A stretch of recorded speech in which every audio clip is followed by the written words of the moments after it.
Ready ready start.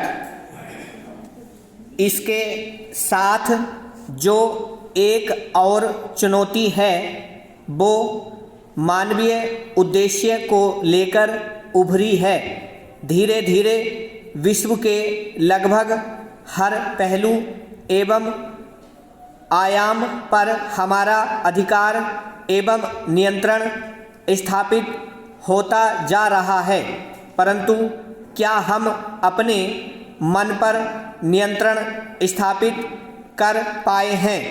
बाहर के जगत पर आधिपत्य तो हम करते दिखाई पड़ते हैं, पर आत्मिक जगत पर हमारा नियंत्रण न के बराबर है।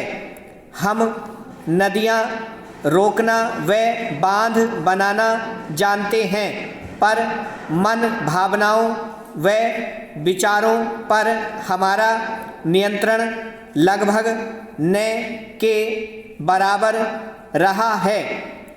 बायोटेक व इन्फोटेक की क्रांति जो विगत दिनों घटी है, जब वे हमें हमारे आंतरिक जगत का प्रभुत्व प्रदान करने लगेंगी, तब क्या होगा?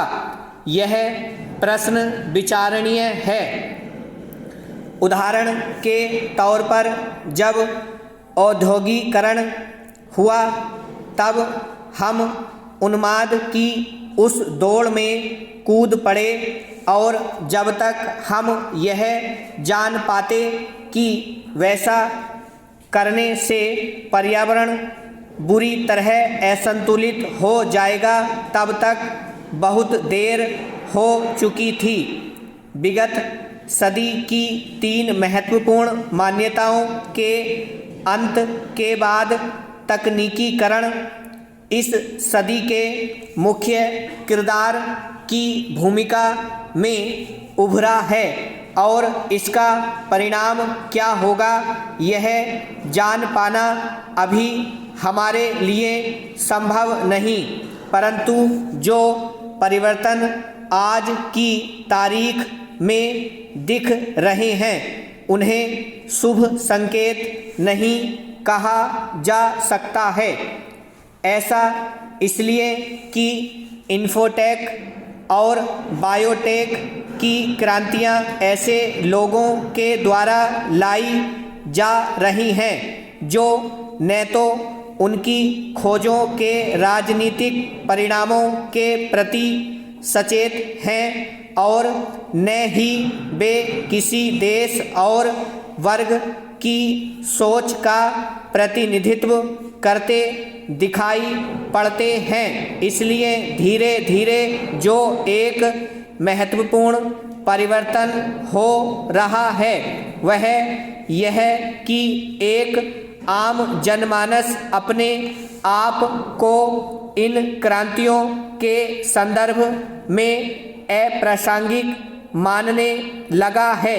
चाहे सोच नाजीवाद की रही हो या समाजवाद की, पूंजीवाद की रही हो या उदारवाद की, इनमें से प्रत्येक सोच के पीछे कम से कम वैयक्तिक प्रतिनिधित्व का भाव तो था।